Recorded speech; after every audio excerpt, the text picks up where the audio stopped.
Halo, selamat siang sahabat M2TV dimanapun Anda berada.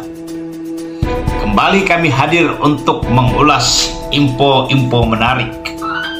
Tetapi sebelum kami lanjutkan ulasan ini,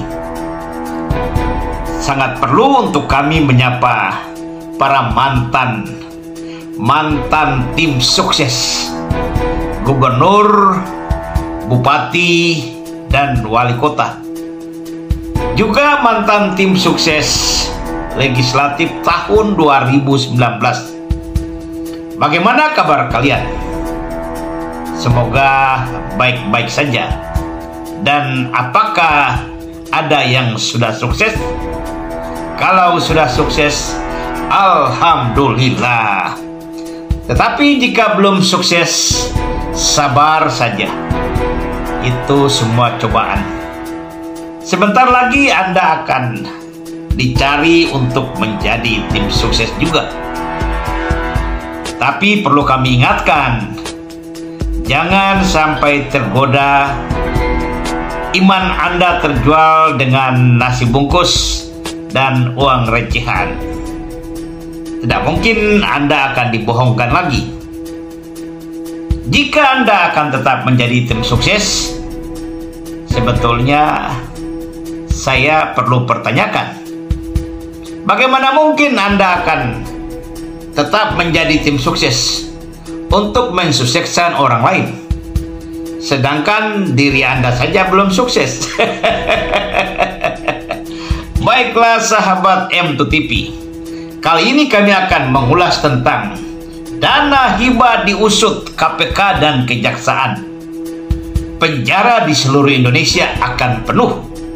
Tetapi sebelum kami lanjutkan ulasan ini, jangan lupa subscribe, like, dan komen konten-konten M2TV, biar kami akan tetap eksis untuk mengulas isu-isu yang lagi menarik dan tentu akan sangat menghebohkan. Dana hibah diusut KPK dan Kejaksaan. Penjara di seluruh Indonesia penuh. Dana hibah jika diusut tuntas oleh KPK dan Kejaksaan, dapat kami katakan maka penjara di seluruh Indonesia akan penuh. Kasus terbaru ketika KPK menangkap anggota DPRD Provinsi Jawa Timur karena penyelewengan dana hibah. Publik dihebohkan ketika menyaksikan geliat KPK yang kemarin-kemarin agak adem ayam, kembali mulai mendidih. Usut punya usut dana hibah. Ya, dana hibah. Lalu apa itu dana hibah? Dana hibah adalah belanja pemerintah daerah yang dapat diberikan berupa uang, barang atau jasa dari pemerintah daerah ke pemerintah daerah atau dari pemerintah daerah ke pemerintah daerah lain, perusahaan daerah, masyarakat, dan organisasi masyarakat. Yang harus dipahami, dana hibah bukan merupakan kewajiban, sehingga dana hibah tidak harus dilakukan setiap waktu. Sehingga secara eksplisit dana hibah dapat juga diibaratkan sebuah hadiah yang diberikan dari satu pihak kepada pihak yang lain. Tata cara pemberian dana hibah telah diatur dalam Undang-Undang Nomor 1 Tahun 2004 tentang Perbendaharaan Negara dan Pedoman Pemberian Hibah dan Bantuan Sosial yang bersumber dari anggaran pendapatan dan belanja daerah, telah diatur dalam perubahan kelima Peraturan Menteri Dalam Negeri Nomor 32 Tahun 2011, yang sesungguhnya tidak sembarangan dana hibah dapat diberikan sebelum memenuhi persyaratan yang telah diatur dalam ketentuan peraturan di atas. Misalkan saja, jika sebuah yayasan akan mendapat dana hibah, maka yayasan tersebut harus sudah memiliki akta pendirian 5 tahun, memiliki kepengurusan yang jelas, laporan keuangan secara benar dan tepat, serta bukti lampiran kegiatan yang benar-benar bermanfaat bagi masyarakat, dan banyak lagi persyaratan yang lain. Tetapi kembali kami ingatkan, sebuah yayasan tidak boleh mendapat hibah secara berulang-ulang karena sifat dana hibah adalah bukan kewajiban. Jadi jika Anda menemukan ada indikasi sebuah yayasan mendapat dana hibah secara berulang-ulang, sangat patut dicurigai ada indikasi kolusi dalam penyaluran dana hibah dan harus segera dilaporkan kepada institusi kejaksaan ataupun kepolisian dengan bukti-bukti yang konkret dan jelas. Lalu mengapa judul ulasan kita hari ini, dana hibah diusut KPK dan kejaksaan, penuh penjara di seluruh Indonesia? Karena harus diakui, pengalokasian dana hibah jika diurai dari pembahasan di legislatif sampai dengan penyalurannya penuh dengan trik dan intrik. Terlalu banyak kepentingan yang bermain di situ. Dana hibah dapat dijadikan objek kepala daerah untuk membangun atau membesarkan yayasan keluarga. Dana hibah juga dapat menjadi sarana kepala daerah mengakomodir kepentingan-kepentingan tim sukses yang telah memenangkannya. Dana hibah juga dapat menjadi media kepala daerah merangkul kelompok-kelompok masyarakat dan yayasan-yayasan pendidikan yang memiliki basis massa besar sebagai basis suara kepala daerah dalam pilkada.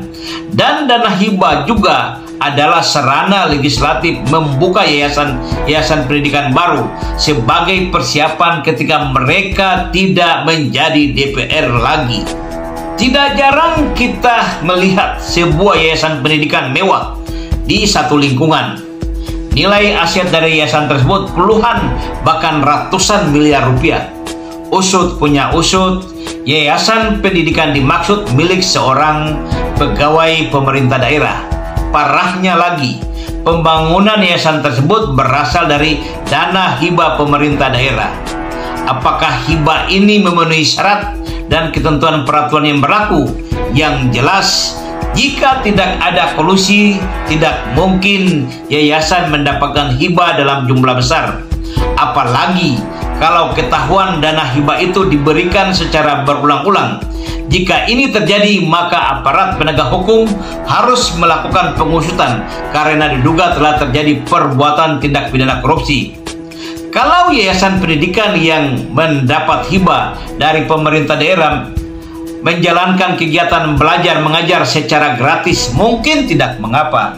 Tetapi kenyataannya banyak yayasan yang menikmati hibah dari pemerintah daerah, memungut biaya sekolah yang sangat tinggi bagi masyarakat di sekitar sekolah tersebut. Dan ketika oknum pegawai pemerintah itu pensiun dari pegawai negeri sipil, maka dia sudah memiliki yayasan pendidikan besar sebagai jaminan hidup sampai turun-temurun. Begitu mudah oknum ini menikmati uang negara. Dan hal ini sudah merupakan praktek biasa di lingkungan pemerintah daerah. Begitu mudah uang rakyat diputarbalikkan menjadi aset keluarga dan kelompok yang akan diwariskan secara turun-temurun. Ketika KPK menangkap anggota DPRD Provinsi Jawa Timur, kami hanya bisa mengatakan oknum anggota DPRD tersebut sedang apes, atau memang sudah takdirnya oknum anggota DPRD Jawa Timur itu untuk masuk ke Hotel Perdeo makan nasi jagung. Kalau mau jujur, dana hibah itu diadakan sama saja dengan negara memberikan fasilitas bagi kepala daerah menghidupkan keluarga dan kroni-kroninya melalui kegiatan-kegiatan yang bersumber dari dana hibah. Dana hibah tidak pernah menyentuh rakyat kecil yang benar-benar membutuhkannya. Tetapi dana hibah itu permainan pejabat daerah, mulai dari kepala daerah, sekretaris daerah, sampai DPRD. Semua bersama-sama menikmati dana hibah, tentu dengan menggunakan yayasan atau pihak ketiga, dengan konspirasi kolusi nepotisme yang berujung pada praktek-praktek korupsi. Jika kita harus jujur, penyelewengan penggunaan dana hibah sesungguhnya terjadi di seantero pemerintah daerah di seluruh Indonesia, bukan hanya di pemerintah Provinsi Jawa Timur. Dahsyatnya lagi, tidak sedikit kantor kejaksaan dan kepolisian menikmati dana hibah. Hal inilah yang membuat masyarakat menjadi pesimis dan mengatakan tidak akan mungkin aparat penegak hukum menangani perkara yang namanya dana hibah. Jadi sekali lagi kami kemukakan, jika dana hibah diusut secara tuntas dan serius oleh aparat penegak hukum, maka penuhlah penjara di seluruh Indonesia. Sangat dipastikan 90% kepala daerah dan sekda dan bagian keuangan pemerintah daerah pasti akan duduk di Hotel Perdeo makan nasi ompreng.